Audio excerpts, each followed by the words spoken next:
Hello everyone, सुबह की राधे राधे। मैं उमा अपने यूट्यूब परिवार को प्रणाम करती हूँ।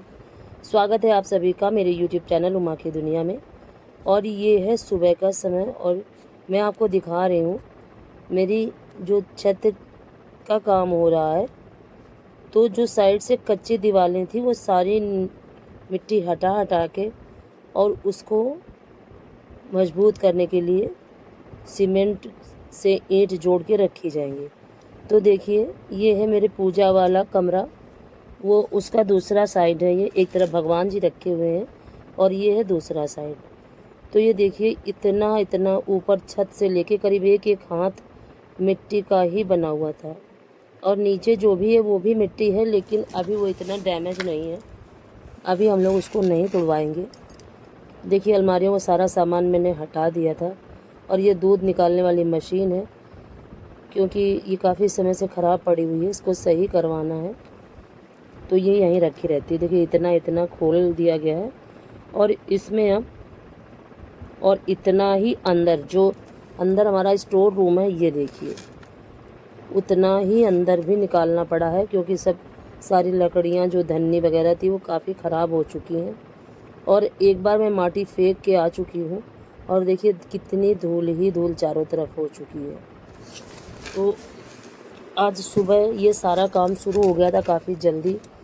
और इसमें धूप होती है तो सब काम करने वाले चाचा लोग बहुत जल्दी आ जाते हैं सुबह।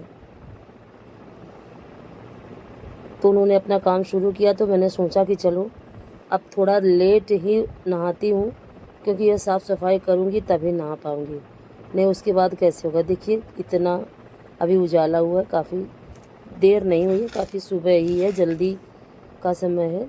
और तो मुझे कुछ बादल जैसे लग रहे थे, तो धूप बिल्कुल भी नहीं निकली थी, आप ये समझिए इतना समय था। और उसके बाद मैंने सारे काम निपटा के सारी साफ़ सफाई करके और फिर नहा के मिल रही हूँ आपसे। और मैं नहा धो के आ चुकी थी। और देखिए, आज मैं बनाने जा रही हूँ कटहल की पकौड़ियाँ। बच्चे बार बार बोल रहे थे कि कटहल की पकौड़ी बनाओ। ये देखिए, मैंने सारे मसाले ले लिए हैं, जीरा, अजवाइन, हल्दी, हरी मिर्च, हींग, गरम मसाला और सभी मसालों को। और ये जो कटहल है इसको मैंने बॉयल कर लिया है। और पहले मैं कटहल की पकौड़ियाँ इस तरह से बिल्कुल भी नहीं बनाती थी, क्योंकि मुझे इस तरह की कटहल की पकौड़ियाँ या मेरे बच्चों को नहीं पसंद आती थी। और मैं ऐसे ही कटहल को बड़े बड़े टुकड़ों में करके और फ्राई किया करती थी। लेकिन एक बार जो इसके अंदर का बीज होता है और वो फट गया था और उससे मैं काफ़ी बुरी तरह से जल गई थी। तब से मैंने कटहल की पकौड़ियाँ नहीं बनाई थी। करीब 8 साल हो गया। और इस बार बच्चे बिल्कुल पीछे ही पड़े थे कि कटहल की पकौड़ियाँ बना दो माँ। तो फिर काफ़ी सॉफ्ट था कटहल, जिसमें बीज बिल्कुल भी टाइट नहीं थे, बिल्कुल इतना मुलायम था, आपको क्या बताऊँ कितना मुलायम था। ये लग ही नहीं रहा था कि ये कटहल है, जैसे कद्दू कटता है वैसे कट रहा था। लेकिन फिर भी मैंने इसको बॉयल कर लिया था और सभी मसाले मिला दिए थे। और अब इसको अच्छी तरीके से सारे मसालों को और बेसन को अच्छी तरीके से मिक्स करूँगी। और मुझे पकौड़ियों में ज़्यादा बेसन लिपटा हुआ नहीं अच्छा लगता। काफ़ी कम मात्रा में बेसन होना चाहिए पकौड़ियों में, जिससे कि जो अंदर की जो भी हम लोग उसमें डालते हैं, कोई भी चीज़ हो, पालक हो, टमाटर हो, आलू हो, कुछ भी हो, तो वो अच्छी तरह से फ्राई हो जाए। और अगर हम पकौड़ियों में बेसन ज़्यादा डाल देंगे तो फिर वो अंदर से अच्छी तरह से फ्राई नहीं हो पाता है और वो बेसन बेसन जैसा बाहर से चिपक जाता है। देखिए, इस तरह से। और बहुत ही कम बेसन लगाया है मैंने और इस तरह से मैं इनकी पकौड़ियाँ बनाऊँगी। और ये पकौड़ियाँ, और मैं पनीर की भी पकौड़ियाँ इसी तरह से बनाती हूँ, जिससे कि पनीर में ज़्यादा बेसन ना लिपटे और वही पकौड़ियाँ मुझे और मेरे बच्चों को अच्छी लगती है। और मुझे कुछ गाढ़ा गाढ़ा जैसा लग रहा था, टाइट टाइट जैसा, तो फिर मैं इसमें बाद में मिला ली थी पानी। और देखिए कुछ इस तरीके से, ये देखिए टुकड़ों को मैं डालती जा रही थी और मैं बनाने लगी थी पकौड़ियाँ, जिससे कि बच्चों का नाश्ता हो जाए। क्योंकि कल से आज फिर भी ठंडक है, कल तो काफ़ी ज़्यादा गर्म थी। इसी वजह से मुझे लगा कि पकौड़ी ही बना देती हूँ, क्योंकि कटहल 2 दिन से रखा था। और मैं बनाने लगी थी पकौड़ियाँ और बच्चों को बुलाते जा रही थी कि आओ सभी लोग गरम गरम खाओ तो अच्छी लगेगी। और देखिए इनको ज़्यादा तेज़ आंच में मैं नहीं पकाती, मीडियम आंच में धीरे धीरे इनको पकने देती हूँ। और देखिए इस तरह से अब इनको पलट देती हूँ। और ना तो इसमें ज़्यादा बेसन है, और ये जो कटहल का भी टेस्ट आएगा वो भी काफ़ी अच्छा लगेगा। सारे मसालों का भी टेस्ट आएगा, नहीं तो बेसन बेसन ही लिपटा रहता है। और उस तरह की पकौड़ियाँ मुझे बिल्कुल भी अच्छी नहीं लगती। और वीडियो पसंद आए तो लाइक ज़रूर करें, चैनल को सब्सक्राइब करें, बेल को ज़रूर प्रेस करें, प्यारे से कमेंट के साथ मुझे मोटिवेट करें। और जो मेरे नए साथी हैं प्लीज़ चैनल को सब्सक्राइब ज़रूर करिएगा। और इसी तरह से अपना प्यार, सपोर्ट और आशीर्वाद सदा ही मेरे साथ बनाए रखिएगा, क्योंकि आपके आशीर्वाद के बगैर तो मैं कुछ भी नहीं हूँ। मुझे आप सभी के सपोर्ट ने ही जीना सिखाया है। मैं तो बिल्कुल से ही ख़त्म हो चुकी थी। इन 2-3 महीनों में मैंने जीना सीखा है अपने लिए, अपने बच्चों के लिए। तो प्लीज़ अपना सपोर्ट इसी तरह से बनाए रखिए। और देखिए पकौड़ियों का कलर काफ़ी अच्छा हो चुका है। अब बिल्कुल थोड़ी ही समय में ये तैयार हो जाएंगी। और काफ़ी करारी करारी पकौड़ियाँ बनी हैं और काफ़ी टेस्टी भी बनी थी।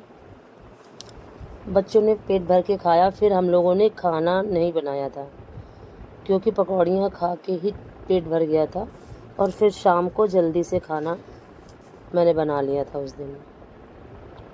और इसी तरह से जब कुछ भी हल्का फुल्का बनाओ तो खाना खाने का दोपहर में मन होता है। अगर कोई तली भुनी चीज़ खा लो तो फिर दोपहर में खाना खाने की बिल्कुल भी इच्छा नहीं होती है। और ये लगा करता है कि जितना ही पानी पियो उतना अच्छा है। और ये देखिए कुछ इस तरह से मेरी करारी करारी पकौड़ियाँ तैयार हो चुकी थी। और अब मैं भगवान को भोग निकाल के और बच्चों को दे दूँगी, बच्चे खाएंगे। और जो हमारे यहाँ एक लेबर काम करता है। और ये है टमाटर की चटनी। और कुछ देखिए भोग के लिए मैंने निकाल के अलग रख दी है और ये बच्चों को दे देती हूँ। और तीनों एक साथ ही बैठ के खाएंगे। और जब बच्चों ने खा पी लिया था, मैंने भी खा लिया था, फिर मैंने शुरू किए थे अपने सारे काम, क्योंकि सुबह काफ़ी लेट हो चुका था और कपड़े भी नहीं मैं खंगाल पाई थी। धुल तो लिए थे, एक राउंड के साफ़ हो चुके थे और दूसरे राउंड के भी साफ़ करके उसी में डाल दिए थे खंगाल के। तीसरे राउंड के भी डाल दिए थे, क्योंकि ज़्यादा कपड़े मैं एक साथ नहीं चलाती हूँ, तो थोड़े ही कपड़े चलाती हूँ। और ये बचा था लास्ट राउंड। और इस तरह से सारे कपड़ों को अब साफ़ करके, और सारे बर्तन भी मैं सुबह ही धुल के रख दी थी, जैसे ही पकौड़ियाँ बना के मैं उठी थी। और ये जो बाद में हम लोगों ने खाए थे वही बर्तन है हमारे खाए हुए।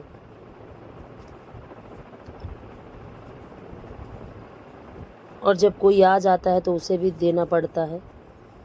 तो थोड़े बहुत बर्तन बचे थे और कपड़े भी मेरे धुल चुके थे। और अब मैं इन बर्तनों को भी धुल देती हूँ। और इसी तरीके से सारे कामों को एडजस्ट करना पड़ता है।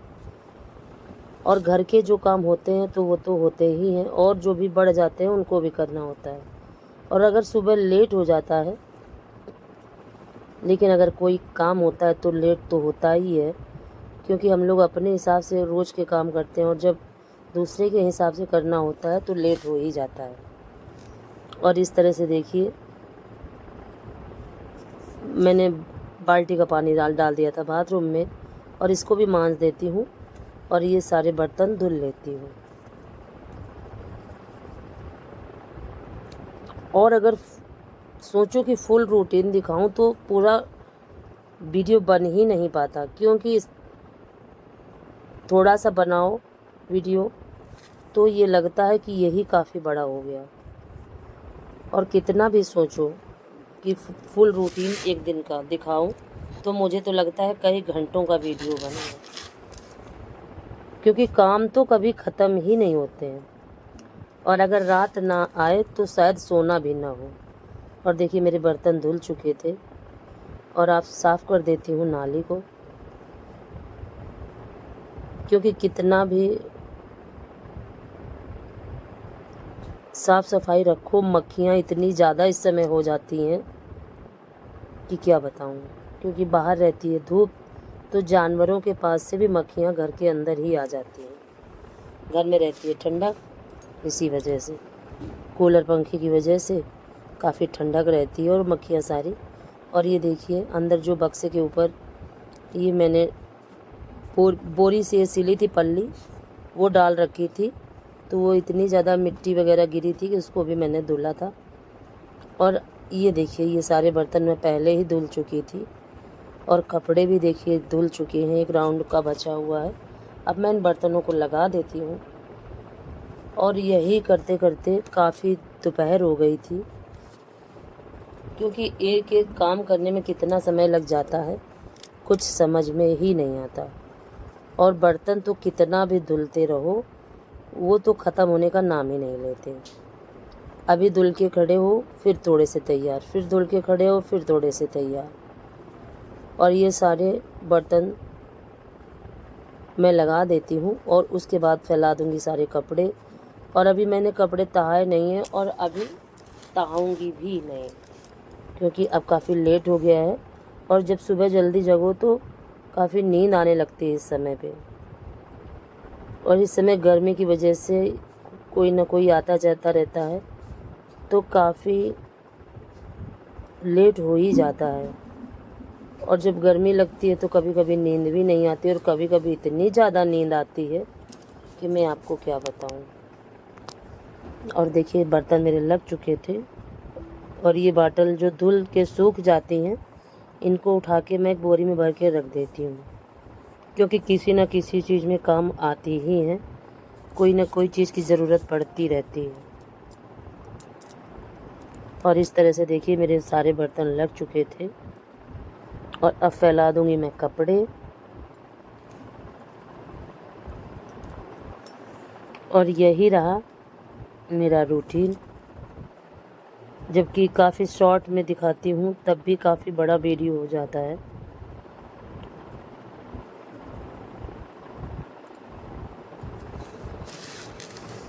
और इन बॉटल्स को मैं रख दूँगी बोरी में, और जो कपड़े अभी बचे हुए हैं उनको भी ले आती हूँ और फैला देती हूँ। और ये देखिए कपड़े मैं ले आई हूँ, और आज बिस्तर वगैरह यहीं पे रखे हुए हैं, क्योंकि वहाँ इतनी ज़्यादा धूल मिट्टी हो रखी है कि सारे सामान में इतनी ज़्यादा धूल मिट्टी हो गई थी। मैंने बिस्तर तो पहले ही निकाल के यहीं पे रख लिए थे। और अब कपड़े फैलाने के बाद मैं सीधे आराम करूँगी दवा खाने के बाद, और फिर मिलती हूँ कल आपसे एक नए वीडियो के साथ, एक नई उम्मीद के साथ, एक नए जोश के साथ। और इसी तरह से अपना आशीर्वाद मेरे साथ हमेशा बनाए रखिए। और आप लोग तो मुझे काफ़ी प्यार देते हो, आप सभी के प्यार की बदौलत ही मैं ये सब कर पाती हूँ। नहीं मैं जितना बीमार रहती हूँ शायद मैं ना कर पाऊँ, और जब शरीर कमज़ोर हो जाता है तो उसको कवर करने में काफ़ी समय लग जाता है। और इस तरह से देखिए आपसे बातें करते करते मेरे सारे कपड़े भी फैल चुके थे, और कपड़े भी काफ़ी हो जाते हैं बच्चों के, तीनों बच्चों के हो गए, मेरे हो गए। और कपड़े तो होते ही हैं और सर्दियों में काफ़ी ज़्यादा हो जाते हैं। और इन सभी छोटे छोटे कामों को करने में समय तो लग ही जाता है। वो सिर्फ दिखने में छोटे होते हैं और होते काफ़ी बड़े हैं। और पहले तो मैं हाथ से इतने सारे कपड़े धुल लेती थी और अब मैं हाथ से तो बिल्कुल धुल ही नहीं पाती हूँ। जब कभी धुलने का मौका भी आ जाता है तो काफ़ी दिक्कत महसूस होती है। और अब वीडियो को यहीं पे एंड करती हूँ।